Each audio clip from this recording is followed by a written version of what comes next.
Atorne, sebuah wilayah yang diperintah oleh Kekaisaran Aliansi Suci. Landasannya adalah kepercayaan pada Dewi Bulan Alun. Tatanan benua baru telah didirikan. Tempat seni dan sihir ilahi mengalir seperti sungai. Namun di mana ada cahaya, bayangan selalu ada. Dan dalam kegelapan, sebuah kastil berdiri mengawasi. Kekaisaran percaya bahwa semua kekuatan yang tidak lazim harus diawasi. Dan pengetahuan terlarang apapun harus disegel, agar tidak merusak hati rakyat. Namun jauh dari pusat kekuasaan, di bawah bulan merah darah, rahasia kuno dan garis keturunan yang terlupakan menanti. Kisah kita dimulai di hutan yang diterangi matahari. Tempat sesuatu bergerak di semak-semak. Seorang mucus babi hutan besar menabrak pepohonan, berlari membabi buta menuju takdirnya, dan melangkah tepat ke dalam perangkap tersembunyi. Jerat itu terbuka, melemparkan binatang itu ke udara. Kurasa dia tidak melihatnya datang. Teriakannya bergema di seluruh lembah, saat ia mendarat dan berlari dengan panik. Mangsa telah memakan umpan. Sang penjebak, seorang anak laki-laki menarik tali dengan erat. Namanya Richard dan hadiahnya adalah miliknya. Namun saat ia merayakan tangkapannya, sebuah anak panah melesat di udara, langsung menghantam papan itu. Sekelompok anak laki-laki lain muncul dari pepohonan. Pemimpin mereka, Piru, pun telah membunuh mereka. Richard sangat marah, menuduh mereka mencuri. Antek Piru melontarkan hinaan kejam tentang keluarganya. Ia menjepit Richard, percaya bahwa yang kuat akan menang. Piru menjulang di atasnya, menantangnya untuk melawan. Namun bahkan di tanah, Richard menolak untuk menyerah. Pembangkangannya membuatnya mendapat tendangan keras di perut. Membuat anak laki-laki kita terbang menembus semak-semak. Piru memberinya satu kesempatan terakhir untuk menyerah, tetapi semangat Richard tetap tak tergoyahkan. Marah, Piru memerintahkan anak buahnya untuk menyelesaikan pekerjaan. Hutan menjadi sunyi saat konfrontasi berakhir. Malam harinya di rumah, Richard mencoba menyembunyikan luka-lukanya dari ibunya. Ibunya melihat kebohongan Richard dan mulai menyembuhkannya. Cahaya hijau lembut terpancar dari tangannya. Ibunya memarahi Richard berkuasa, tetapi Richard bersikeras bahwa dia sudah dewasa. Dan begitu saja, luka-lukanya benar-benar hilang. Pamer klasik. Ibunya memperhatikannya dengan ekspresi serius di wajahnya. Ibunya memutuskan sudah waktunya untuk mengungkap rahasia yang telah lama tersimpan. Rahasia tentang seni ilahi yang selalu dikaguminya. Richard hampir tidak percaya dengan apa yang didengarnya. Ibunya memastikan itu adalah hadiah ulang tahunnya yang ke-10. Richard sangat gembira, siap untuk segera belajar. Dia memikirkan masa depan di mana tidak ada seorang pun yang dapat mengaturnya lagi. Namun ibunya memperingatkannya bahwa itu tidak sesederhana itu. Penggunaan seni ilahi dikontrol secara ketat oleh gereja. Tujuannya adalah untuk mencegah ketertiban di seluruh negeri dan untuk menjauhkan kekuatan gelap terlarang. Ibunya menjelaskan bahwa ada prasyarat yang harus dipenuhi.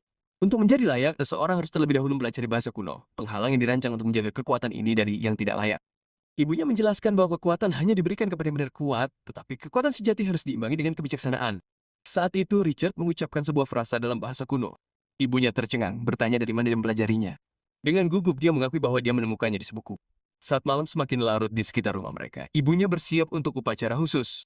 Ibunya menuntun Richard ke loteng tempat lingkaran sihir bersinar. Richard menunjuk ke sebuah buku di dalam cahaya, sumber pengetahuannya. Ibunya melihat ini bukan sebagai kebetulan, tetapi sebagai takdir. Buku ini dimaksudkan untuk menjadi hadiah ulang tahunnya selama ini. Ibunya mengungkapkan bahwa itu adalah kitab suci Dewi Bulan Elusia. Kitab itu berisi rahasia 7 seni ilahi yang unik. Richard mengakui bahwa dia baru saja mulai memahami isinya. Ibunya menjelaskan bahwa hanya mereka yang dikenali oleh Dewi yang dapat membacanya. Dan tampaknya Richard ada dalam daftar VIP. Karena Dewi telah memilihnya, ritual akan dimulai sekarang. Dia berlutut di dalam lingkaran yang bersinar, siap untuk hadiah sejatinya. Dia akan memasuki aula Dewi untuk menerima pencerahan takdir. Cahaya terang mengelilinginya, mengangkatnya dari tanah. Ibunya memperhatikan, menawarkan satu nasihat terakhir. Dia akan dihadapkan pada sebuah pilihan. Dia harus mendengarkan suara hatinya untuk menemukan jalannya. Richard menemukan dirinya di aula dunia lain yang luas. Dia berdiri sendirian di tengah segel kosmik. Sebuah suara bergema melalui kehampaan, menanyakan apakah dia menginginkan kekuatan. Dia menyebut dirinya sebagai separuh lainnya yang tersembunyi jauh di dalam hatinya. Energi keemasan meledak dari tanah di sekelilingnya. Berhala-berhala kuno yang berkuasa mulai terbangun dari tidur mereka, dan suara itu memerintahkannya untuk membuat pilihan. Ia menyadari bahwa ini adalah pilihan yang diperingatkan ibunya. Di hadapannya, berhala pertama muncul pencerahan. 6 patung terwujud masing-masing, merupakan jalan kekuatan ilahi yang berbeda. Namun, Richard tersesat, tidak yakin apa arti sebenarnya dari semua itu. Ia mencari jawaban di dalam hatinya. Pikirannya kembali ke penghinaan di hutan. Ia ingat perasaan benar-benar tidak berdaya, dan keinginan untuk menjadi cukup kuat untuk melindungi ibunya. Ia ingin menjadi pria sejati, yang memiliki kebijaksanaan. Sebuah bayangan tentang ibunya muncul. Menyadari tekadnya, ibunya mengingatkannya untuk mengikuti pilihan hatinya. Dan begitu saja, anak laki-laki kita tahu persis apa yang harus dilakukan. Dengan kejelasan yang baru ditemukan, ia meneriakkan keputusannya. Ia tidak menginginkan kekuatan atau hukuman. Ia menginginkan kebijaksanaan. Kebijaksanaan untuk menjadi pria yang dapat berdiri sendiri. Suara itu menerima pilihannya, dan aula mulai bergeser. Hasratnya akan kebijaksanaan telah mengungkap jalan ketujuh yang tersembunyi. Dari tengah segel, sebuah berhala baru mulai muncul. Richard hanya bisa menyaksikan wujud besar itu terbentuk. Matanya membelalak, menyadari ini adalah sesuatu yang berbeda. Seni ilahi ketujuh terungkap. Sisi gelap bulan. Dia menatap kaget pada patung bersayap yang menyeramkan itu. Ya, itu sama sekali bukan untuk berperahu. Sebuah suara memperingatkan bahwa semua kekuatan datang dengan harga mahal. Dan untuk hadiah yang tak terduga ini, beban berat akan ditanggung. Semburan energi bulan yang gelap mengalir deras ke arahnya. Kembali ke dunia nyata, Richard ambruk kesakitan. Ritual berakhir dan lingkaran sihir memudar menjadi asap. Ibunya memanggil namanya, wajahnya terukir dengan kekhawatiran. Saat dia meraihnya, aura gelap meletus dari tubuhnya. Makhluk bayangan muncul dari punggungnya, mengejutkan mereka berdua. Richard melayang dalam kehampaan kosmik yang aneh. Suara ibunya bergema mencoba menariknya kembali, tetapi makhluk bayangan itu menariknya menjauh dari genggamannya. Dia terlempar ke belakang oleh kekuatan tak terlihat yang kuat. Dia mendarat dengan keras berjuang untuk memahami apa yang terjadi. Ritual suci itu telah berjalan sangat-sangat salah. Pikirannya berpacu, menghubungkan pengetahuan terlarangnya dengan hasil yang gelap ini. Dia menyadari ini bukanlah perbuatan sang dewi, tetapi pekerjaan sesuatu yang jauh lebih jahat. Tanpa ragu sedikit pun, dia langsung bertindak. Energi hijau ilahi mengelilinginya saat dia memperpendek jarak. Dia melepaskan teknik yang dikenal sebagai prediksi ilahi. Temburan cahaya menghantam entitas bayangan itu. Sambil mengangkat kitab suci tinggi-tinggi, dia memulai ritual tandingan. Dalam benaknya, Richard ditarik menuju bulan yang rusak. Sepertinya tempat liburan yang buruk. Ibunya melihat wujud asli entitas yang merasukinya. Itu adalah makhluk bayangan dan makhluk itu mencengkeram putranya. Tekanan mantra itu menyebabkan rasa sakit yang luar biasa. Saat energi gelap memudar, makhluk itu tampaknya telah pergi. Tetapi dia tahu kebenarannya. Kekacauan telah menyusup ke wilayah kekuasaan sang dewi. Dan sumber pelanggaran itu adalah putranya sendiri. Dia mulai menjelaskan sifat dunia mereka. Alam semesta dengan dataran yang tak terhitung jumlahnya, beberapa di antaranya adalah rumah bagi ras banyak. Kekuatan jahat ini berkeliaran di kosmos, berusaha merusak semua yang mereka sentuh. Mereka mengandalkan sihir, memutarbalikkan pikiran pengguna seni dewa, mengubah mereka menjadi boneka untuk menyebarkan lebih banyak kehancuran. Lalu kala aliansi suci berperang berdarah untuk mengusir mereka dari duri. Namun dia tidak pernah membayangkan kekuatan dewi itu sendiri bisa terkontaminasi. Sekarang, Richard telah ditandai oleh makhluk-makhluk mengerikan ini. Dia telah menjadi mercusuar, membimbing mereka ke dunia ini untuk invasi berikutnya. Dia menjelaskan bahwa Richard akan dihancurkan oleh konflik energi yang hebat atau dirasuki kehilangan kendali atas tubuhnya selamanya. Dia melihat ke langit, bertanya-tanya apakah ini hukuman dewi. Dia mengingat kembali kehidupan masa lalunya sebagai pendeta agung. Percaya bahwa bencana ini bisa dihindari. Menyalahkan dirinya sendiri karena telah menempatkan Richard dalam bahaya, dia menolak untuk menyerah. Dia dengan panik mencari di ruangan itu untuk mencari jalan terakhir. Begitulah cara untuk pensiun dengan tenang. Di dalam laci, dia menemukan apa yang dicarinya. Sebuah gulungan kuno yang belum disentuhnya selama 1 dekade. Ia percaya bahwa orang yang pernah menghancurkan istana kerajaan Elf seharusnya lebih dari cukup untuk menangani makhluk bayangan ini. Ia menulis sebuah nama mantra yang ampuh untuk memanggil bantuan. Gulungan itu meletus dalam kilatan cahaya keemasan yang menyilaukan sinyal ajaib yang telah menyentuh hukum alam semesta. Dan sekarang dikirim langsung ke penerima yang dituju. Kisah ini berlatar 11 tahun lalu ke suatu malam yang gelap dan penuh badai. Versi Elf yang lebih muda dari ibunya didesak untuk melarikan diri dan bertahan hidup. Ia menolak untuk meninggalkan temannya untuk menghadapi pengejar mereka sendirian. Namun ibunya meluk ibunya dan menyuruhnya untuk melindungi anak mereka. Melalui air mata ibunya mengungkapkan bahwa putra mereka memiliki garis keturunan iblis. Nah, itu menjelaskan suasana hatinya. Ibunya memintanya untuk suatu hari memberitahu anak laki-laki itu nama ayahnya, Goden Amun. Kembali ke masa sekarang, ia mengucapkan mantra untuk menyembunyikan lokasi mereka. Ia berbicara dengan ingatan Goden. Menyesali reuni yang menyedihkan ini. Dengan tangan yang bersinar dengan kekuatan, ia menyatakan bahwa putra mereka membutuhkannya sekarang. Ia melepaskan otoritasnya sebagai pendeta agung untuk mengusir kegelapan. Sebuah mercusuar cahaya besar meletus dari rumah mereka ke langit. Beberapa saat kemudian, Richard perlahan mulai terbangun dalam pelukan ibunya. Dia memegangi kepalanya, bingung saat ibunya meyakinkannya. Namun ketika dia mendongak, dia melihat sesuatu telah berubah. Ibunya sekarang menjadi peri, mengungkapkan wujud aslinya kepadanya untuk pertama kalinya. Richard menceritakan pilihan kebijaksanaannya, dan ditarik ke dalam kehampaan yang aneh dan menindas. Di sana, sebuah suara dari bulan memberinya bukan hanya kebijaksanaan, tetapi juga kebenaran di baliknya. Ibunya tercengang, karena belum pernah mendengar tentang kemampuan yang disebut kebenaran. Richard bersikeras bahwa dia mengingat kata-kata itu dengan jelas, meskipun dalam keadaan kabur. Pikirannya berpacu, mencoba memahami perkembangan baru ini.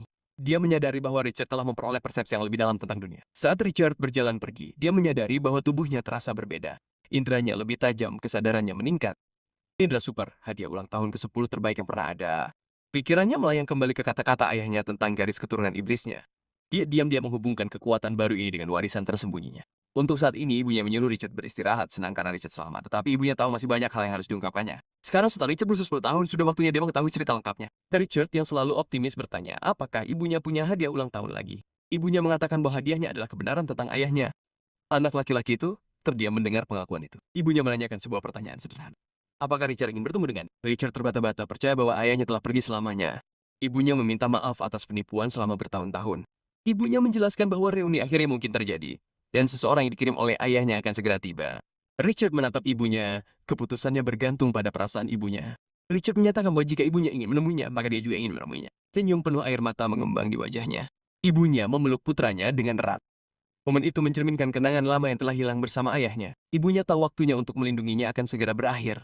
Beberapa hari berlalu di pedesaan yang tenang, sampai seorang pengendara misterius mendekati desa, menarik perhatian penduduk setempat.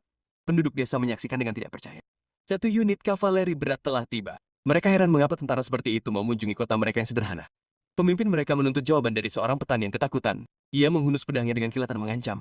Sambil mengarahkannya ke leher pria itu, ia menanyakan seseorang bernama Elaine. Petani itu terlempar kembali ke ladang gandum. Ia bersikeras bahwa ia belum pernah mendengar orang seperti itu. Penduduk desa lain setuju, dengan menyatakan bahwa tidak ada seorang pun dengan nama itu di sini. Tampaknya komunitas itu sangat erat, tetapi Kapten Satria itu yakin bahwa perintahnya benar. Wajahnya yang penuh bekas luka tidak menunjukkan keraguan. Jika mereka tidak mau bekerja sama, ia akan mengambil pendekatan yang berbeda. Ia merintahkan anak buahnya untuk menghancurkan desa itu. Namun, sebuah suara memecah kekacauan itu menyuruh mereka berhenti. Sosok berkerudung melangkah maju, mengumumkan kedatangannya. Penduduk desa mengenalinya sebagai Ellen, ibu Richard. Seorang tentara segera memerintahkannya untuk berhenti, tetapi kapten menghentikannya, menyuruhnya untuk menunjukkan rasa hormat. Para ksatria berjalan menuju rumah Ellen. Sang kapten turun dari kudanya dan berlutut, memperkenalkan dirinya sebagai Madre, seorang ksatria Lord Godden. Ia menyatakan bahwa mereka datang untuk mengawalnya pulang. Tepat saat itu, Richard berlari ke arah keributan itu. Piru dan gengnya ada di antara kerumunan, bergosip tentang kekacauan di rumah Richard. Piru maju ke depan, menunjukkan sesuatu yang tidak dapat dipercaya tentang penampilan Ellen. Kerumunan itu menatap dengan mata terbelalak kaget. Ibu Richard berdiri bersama putranya. Wujud peri aslinya terungkap kepada semua orang. Ia dengan tenang memperkenalkan Richard kepada malam itu. Madre membungkuk dalam-dalam kepada bocah itu, menjanjikan pengabdiannya. Nah, ini adalah cara yang canggung untuk bertemu dengan karyawan ayahmu. Penduduk desa tidak dapat memahami apa yang mereka lihat. Dan Piru, bocah lelaki yang menindas Richard, benar-benar terdiam. Modrat mengumumkan bahwa sudah waktunya untuk pergi, menyatakan bahwa Lord Godden telah menunggu. Tetapi Richard masih ragu-ragu mencari kepastian dari ibunya. Ibunya berjanji bahwa Richard akan aman bersama orang-orang ini, dan mengingatkannya akan janji mereka untuk akhirnya bertemu dengan ayahnya. Ikatan kepercayaan antara ibu dan anak. Momen tunggal yang akan berdampak pada kehidupan mereka, tetapi sekarang jalan mereka harus berbeda. Para ksatria mengamankan desa tidak mengizinkan seorang pun pergi. Madre menyatakan bahwa penguncian akan tetap berlaku sampai mereka pergi. Kurasa pasar petani dibatalkan hari ini. Ekspresinya menunjukkan bahwa dia bukan orang yang bisa dianggap remeh. Richard ditempatkan di atas kuda. Para ksatria sekarang menyadari garis keturunannya. Dia adalah pewaris keluarga Archmont yang berkuasa. Saat mereka mulai berangkat, seorang prajurit berteriak ketakutan. Dia melaporkan bahwa ibu Richard telah menghilang. Para laki itu bingung, mengingat bahwa dia telah kembali untuk mengambil sesuatu yang dia lupa. Tiba-tiba, teriakan lain membelah udara. Desa itu terbakar. Seorang penduduk desa menunjuk ke sumber asap, rumah Ellen. Seorang pengintai kembali dengan berita mengerikan. Dia membakar dirinya sendiri di rumahnya sendiri. Richard hanya bisa berbisik dalam penyangkalan. Dunianya hancur. Madre berbalik, wajahnya seperti topeng pemahaman yang suram. Bocah itu melompat turun dari kuda berteriak memanggil ibunya, tetapi seorang prajurit dengan cepat menahannya. Dia melawan, berteriak bahwa ini bukan bagian dari rencana. Teriakan karena dikhianati bergema di tengah kekacauan. Terjepit di tanah, dia terus berjuang mati-matian. Madre memerintahkannya untuk tenang, menjelaskan bahwa ini adalah pilihannya sendiri. Dia berbicara tentang pengorbanannya sebagai tindakan murni. Perjuangan terakhir yang berani untuk melindungi apa yang dia sayangi. Dia memberitahu Richard bahwa dia sekarang harus memenuhi pengorbanannya. Dan di bawah pengawasan bulan yang sunyi, babak baru dimulai. Ceritanya kembali ke malam yang tenang sebelum para ksatria tiba. Ibunya menjelaskan bahwa kecerobohannya memaksanya untuk mencari bantuan ayahnya. Dia menghindari pertanyaannya tentang masa lalunya dengan alasan yang rumit. Richard mengakui bahwa dia juga terkejut mengetahui bahwa dia adalah seorang elf. Dia bertanya apakah dia sakit memperhatikan kondisinya yang melemah. Dia dengan samar menjawab bahwa penyakitnya membutuhkan pengorbanan. Dia mengatakan kepadanya bahwa dia harus pergi sebentar untuk mencari obat. Richard menolak, ingin tetap di sisinya, tetapi Madre bersikeras bahwa ini semua demi kebaikannya sendiri. Tidak ada yang mencurigakan sama sekali tentang itu. Dia memberinya satu tatapan terakhir, yang penuh pengertian, dan memeluknya berjanji untuk selalu bersamanya dalam roh. Kembali ke masa sekarang, Richard yang tidak sadarkan diri dibawa pergi. Modrat memerintahkan kereta untuk segera berangkat. Seorang prajurit bertanya tentang cara melumpuhkan putra junjungan mereka, tetapi Madre tidak melihat alternatif lain. Dia kemudian meminta perintah mengenai penduduk desa yang tersisa. Madre memerintahkan mereka untuk mengampuni beberapa wanita untuk menyebarkan berita kematiannya. Dia menjelaskan bahwa Lord Gordon tidak menginginkan saksi untuk mengetahui lokasi putranya. Perintah terakhir diberikan. Singkirkan semua orang. Para ksatria turun ke desa, menyegelnya dengan api dan baja. Kota yang dulunya damai itu dilahap oleh kekacauan dan teriakan. Dalam mimpinya, Richard ingat bertanya tentang ayahnya, yang oleh ibunya disebut orang gila. Seorang jenius dalam peperangan politik dan kecakapan memimpin. Orang pria yang seorang diri menaklukkan istana kerajaan Pri 1 dekade lalu. Sebuah peristiwa yang mengirimkan gelombang kejut ke seluruh aliansi suci. Dia mengakui bahwa dia sudah bertahun-tahun tidak mendengar kabar darinya, tetapi rumor mengatakan bahwa dia sekarang tinggal di Castle Black Rose. Kedengaran nyaman. Richard mengerang, akhirnya terbangun dari tidurnya yang dipaksakan. Dia terbangun dengan kaget, nama ibunya ada di bibirnya. Dia mendapati dirinya menatap langit-langit yang tidak dikenalnya dan penuh hiasan. Duduk di tempat tidur mewah, dia bertanya-tanya di mana dia mungkin berada. Pikirannya terganggu oleh ketukan tiba-tiba di pintu. Karena terkejut, dia berteriak, menanyakan siapa yang ada di sana. Pintu kayu yang berat terbuka, menampakkan seorang wanita yang menyuruhnya berpakaian. Wanita itu memberinya petunjuk ke area mandi dan pakaian barunya. Wanita itu menyuruhnya mandi, karena Yang Mulia sedang menunggu untuk menemuinya. Richard tercengang oleh kata-katanya. Yang Mulia. Setelah bersih-bersih, dia mengenakan pakaian formal yang ditinggalkan untuknya. Dia melangkah keluar ke lorong yang luas dan kosong. Ukuran tempat itu membuatnya terdiam. Jelas bukan pondok hutan kecilnya. Koridor itu diterangi oleh cahaya lilin yang hangat. Seorang pelayan berkerudung menuntunnya melewati rumah besar itu. Richard mengikutinya dengan gugup, pikirannya dipenuhi pertanyaan. Sebuah suara dari atas mengumumkan bahwa mereka akhirnya bertemu. Di balkon berdiri seorang pria dengan fitur mencolok yang memanggilnya Richard Arkon. Ia menyatakan bahwa anak laki-laki itu adalah garis keturunan.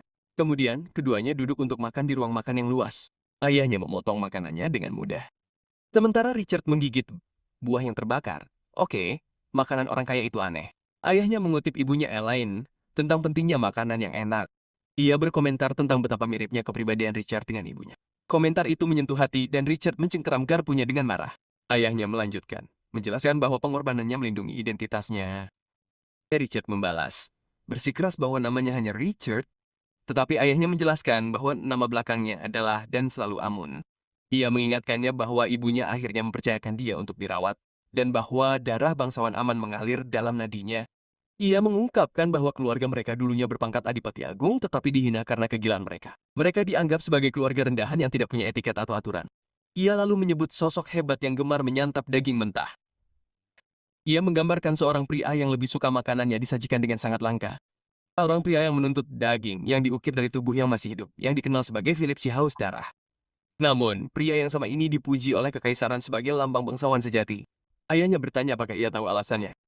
Senyum berdarah terpancar di wajahnya saat ia bersiap untuk mengungkapkan kebenaran.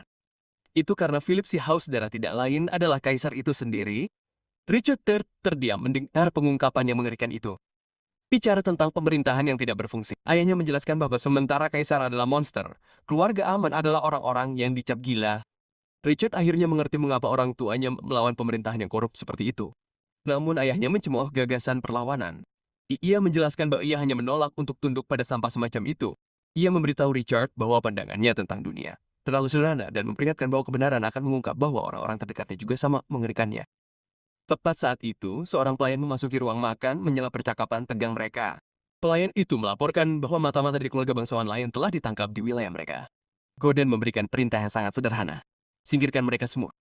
Ia memerintahkan agar tidak ada seorang pun yang dibir. Ia kemudian menoleh ke wanita itu, mengungkapkan bahwa ia adalah kakak tiri Richard yang lebih tua dan hidupnya sekarang menjadi tanggung jawabnya. Richard tercengang mendengar berita itu. Seorang saudara tiri? Reuni keluarga ini semakin membaik. Ia melompat berdiri menuntut untuk mengetahui apa arti sebenarnya ibunya bagi ayahnya. Ekspresi Gordon tetap dingin dan tidak terbaca. Ia menyatakan bahwa Elaine tidak berarti apa-apa sekarang, dan satu-satunya permintaannya adalah untuk mempercayakan Richard kepadanya. Ia tidak tertarik dengan harapannya, dan memperingatkan bahwa memenuhi keinginannya tidak akan mudah. Ia tidak akan membantu Richard secara langsung, juga tidak akan memberinya kekuasaan begitu saja. Anak laki-laki itu akan terjebak di sini, dipaksa untuk hanya mengandalkan dirinya sendiri. Satu-satunya kesempatannya adalah memanfaatkan kesempatan yang diberikan ayahnya. Richard teringat kata-kata ibunya, harapannya agar suatu hari nanti dia bisa seperti ayahnya. Namun saat ini, anak laki-laki kita tidak merasakan apapun selain kebencian murni yang tak ternoda. Adegan beralih ke lanskap bersalju tempat Margaret, mengumumkan bahwa perjalanan mereka hampir berakhir. 2 hari kemudian, mereka tiba di kota metropolitan yang bersinar. Kota menara sihir tempat pelatihan baru Richard. Pemodrat memberitahu Richard bahwa mentor barunya sedang menunggu di dalam, tempat dengan kekuatan sihir yang luar biasa. Richard kagum dengan kota sihir yang legendaris. Kota itu dipenuhi dengan menara kristal dan pengguna sihir. Penyihir dari segala jenis berjalan di jalan dunia yang hanya pernah dia baca di buku-buku ibunya. Brad berbicara dengan mentornya, seorang pria bernama Sue Helen. Tetapi mentor itu tampaknya lebih tertarik pada utang lama yang dimiliki Goden padanya. Sepertinya ayah lupa membayar tagihannya. Mordred mengingatkannya tentang latar belakang dan bakat penting Richard. Tetapi mentor itu menolak bekerja tanpa bayaran, menuntut untuk menguji kemampuan Richard terlebih dahulu. Ia menjelaskan bahwa di dunia sihir, tidak sembarang orang bisa belajar. Semua calon murid harus menjalani ujian di musim semi penilaian. Satu persatu, para calon diuji. Dan sebagian besar hanya menunjukkan kekuatan tingkat pemula. Para penonton tidak terkesan dengan para kandidat hari itu. Mordred mempersiapkan Richard untuk gilirannya, menyuruhnya bertahan dalam proses tersebut. Saat Richard melangkah maju, orang banyak mengejek pakaian yang sederhana dan usianya yang masih muda. Ia berdiri sendirian di tengah kolam, siap untuk memulai ujian. Gelombang energi sihir mengalir deras melalui tubuhnya, menyebabkan rasa sakit yang luar biasa. Madre dan para kesatrianya hanya menonton, tidak dapat ikut campur. Kata-kata ayahnya bergema di benaknya, menyuruhnya untuk memperjuangkan kesempatannya. Ia menolak untuk membiarkan ayahnya meremehkannya. Orang banyak menyaksikan dengan takjub saat ia bertahan selama lebih dari 10 menit. Hasilnya diumumkan. Mas tingkat kekuatan yang lebih tinggi. Namun saat cahaya keemasan itu memancar, energi gelap mulai bercampur dengannya. Bayangan bulan yang rusak melintas di benaknya. Ia berteriak kesakitan saat kekuatan bayangan itu. Sistem mendeteksi adanya anomali energi berbahaya yang tak dikenal. Tak seorang pun pernah melihat sihir semacam ini sebelumnya. Madrid menyadari dengan ngeri bahwa itu adalah makhluk bayangan, seperti yang ditakutkan ibunya selama ini. Madrid berlutut, menjanjikan hidupnya untuk bocah itu. Dia bersumpah untuk melindungi Tuan Muda Richard dengan segala cara. Tanpa ragu, dia melompat ke arah energi yang kacau itu. Pusaran sihir bayangan berputar di sekitar Richard, tetapi kekuatan gelap itu terlalu kuat untuk dibendung. Dia menggertakkan giginya. Tubuh manusianya didorong hingga batas absolutnya. Sang Ksatria merasa mustahil untuk menembus penghalang. Para penyihir panik, meminta bantuan saat situasi memburuk. Mereka hanya bisa menyaksikan dengan ngeri bencana yang sedang terjadi. Tiba-tiba, sebuah suara baru merintahkannya untuk minggir. Seorang wanita dengan rambut merah muda yang tergerai melepaskan semburan cahaya. Dia memotong sulur-sulur bayangan dengan mudah dan berhadapan langsung dengan wujud mengerikan Richard yang baru. Dia mengenalinya sebagai bocah yang dipercayakan Goden kepadanya. Dia menyadari bahwa bocah itu menjadi sasaran makhluk-makhluk bayangan. Anak pilihan itu kini menjadi wadah kegelapan. Sepertinya seseorang mengalami ulang tahun ke-10 yang lebih buruk daripada Richard. Dia menghabisi makhluk itu dengan satu pukulan telak. Mordred hanya bisa meneriakkan nama anak laki-laki itu dengan kaget. Dia mengonfirmasi identitasnya dan mengatakan bahwa dia telah lulus ujian kecilnya. Iya, ini Sue Helen, dan dia baru saja memutuskan bahwa Richard layak menjadi muridnya. Dalam benaknya, Richard terjebak dalam mimpi buruk. Dia menghidupkan kembali api yang melalap rumahnya, berjalan tanpa daya di tengah kobaran api. Dia melihat siluet ibunya dan memanggilnya, tetapi ibunya malah berjalan semakin dalam ke dalam kobaran api. Dia mengulurkan tangan, tetapi ibunya sudah pergi. Dia terbangun sambil menjerit. Ingatannya masih membara. Matanya menatap sekeliling ruangan yang asing itu. Seorang penyihir tua mengatakan kepadanya untuk tidak takut. Dia ditugaskan sebagai instruktur sihir utama Richard. Dia melihat ke bawah pada bola bercahaya di tangannya, benar-benar bingung. Penyihir tua itu menjelaskan bahwa ada kecelakaan selama penilaiannya. Namun pertanyaan pertama Richard tujukan kepada Madrid, kesatria yang membawanya ke sini. Di tempat lain, Sue Helen membahas hasil tesnya dengan penyihir tua itu. Kekuatannya berasal dari ibunya, tetapi darah amannya menjadi suar bagi bayangan. Kemudian, Sue Helen mengonfrontasi Madrid tentang kondisi berbahaya bocah itu. Kesatria itu berdiri teguh, menyatakan tugasnya untuk melindungi tuan muda itu. Dia bertanya apakah dia bersedia mati untuk tugas itu. Terhibur oleh kesetiaannya, dia kemudian memberinya tagihan yang besar. Kurasa menyelamatkan dunia tidak gratis. Mordred mencoba memasukkannya ke dalam tagihan tuannya, tetapi dia tidak menerimanya, tetapi penyebutan negosiasi dengan Goden menggelitik minatnya. Dia menjelaskan bahwa nyawa Richard dipertaruhkan, dan hanya penyihir legendaris seperti dia yang dapat menekan kegelapan. Dia menetapkan harga yang mahal, pendapatan 10 tahun dari 2 pesawat. Harga yang membuat kesatria tabah itu benar-benar tercengang. Dia mengatakan kepadanya bahwa harganya terlalu tinggi, tetapi dia mengancam untuk pergi. Mordred setuju untuk membawa tawarannya kembali kepada tuannya untuk dipertimbangkan. Sebagai tanda itikat baik, dia menawarkan sedikit bantuan tambahan untuk Richard. Dengan kesepakatan yang dibuat sementara, dia meninggalkan Richard dalam perawatannya. Maka pengaturan baru dibuat di kota penyihir. Sementara itu, Richard beristirahat, tidak menyadari kesepakatan yang dibuat atas namanya. Dia bangun. Kabut trauma baru-baru ini masih melekat. Pikirannya kembali ke penilaian yang kacau. Dia mengingat kembali penglihatan bulan yang rusak dan kekuatan gelap. Dia duduk mempertanyakan apakah semua itu nyata. Tiba-tiba, dia melihat sesuatu yang aneh di tangannya. Dia menggosok matanya, mengira itu hanya ilusi. Namun kekuatan baru yang aneh muncul di matanya. Dunia di sekitarnya tiba-tiba dipenuhi dengan data biru yang bersinar. Tampaknya kebenaran yang diberikan kepadanya lebih harfiah daripada yang dia kira. Dia menatap dengan kaget, dunianya dilapisi dengan kode digital. Dia bertanya-tanya apakah pikirannya akhirnya rusak. Dia memercikkan air ke wajahnya, mencoba menjernihkan pikirannya, tetapi pantulannya menunjukkan mata yang sama bersinar penuh data. Kekuatan yang tidak ia pahami menatapnya balik. Ia memaksa dirinya untuk tenang, menyadari bahwa ini semua terlalu nyata. Kejelasan baru yang aneh menyelimutinya. Ia dapat merasakan tubuhnya telah ditingkatkan, inderanya dipertajam. Itu adalah perasaan yang sama dari ritual itu, dan ia menyadari bahwa angka-angka itu pasti memiliki tujuan. Ia berfokus pada benda-benda di sekitar ruangan, mencoba menguraikan kode itu. Saat ia berkonsentrasi, datanya menjadi lebih jelas, mengungkapkan sifat-sifat material. Ia melihat seperangkat senjata, dan informasinya sekarang lengkap. Pada dasarnya ia memiliki Wikipedia bawaan untuk semuanya. Ia dapat melihat hakikat dunia di sekitarnya. Inilah sifat sejati dari kemampuan barunya, kekuatan kebenaran, yang lahir dari bayang-bayang bulan. Namun ingatan itu membawa rasa sakit yang tajam dan menusuk.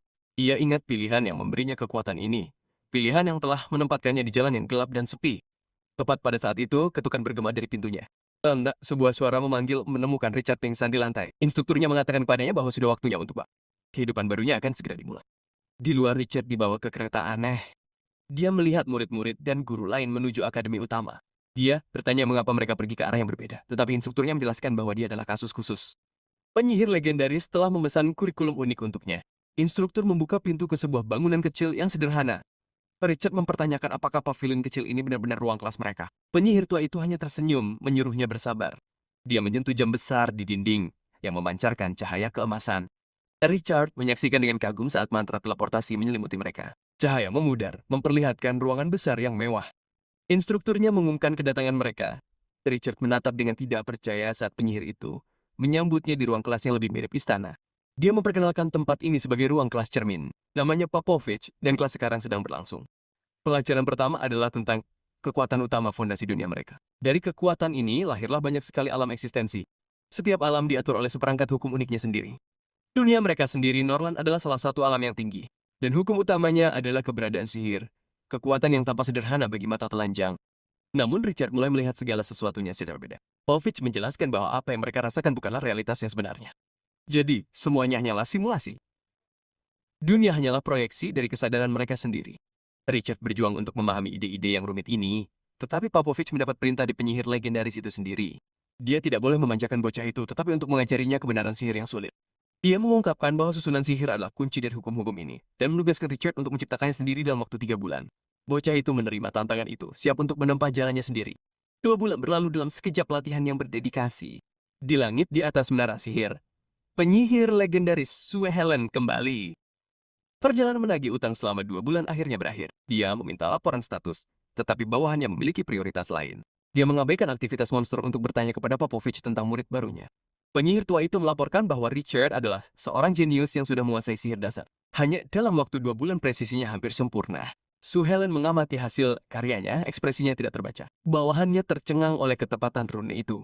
Mereka yakin itu pasti hasil karya seorang ahli rune profesional. Tetapi Popovich mengungkapkan bahwa rune itu digambar oleh seorang murid biasa. Para penyihir lainnya benar-benar tidak percaya. Tepat saat itu, penyihir lain melaporkan adanya gangguan di asrama. Ledakan sihir yang sangat besar menerangi langit malam. Ledakan energi yang melanggar semua aturan akademi. Kurasa seorang akan mendapat detensi.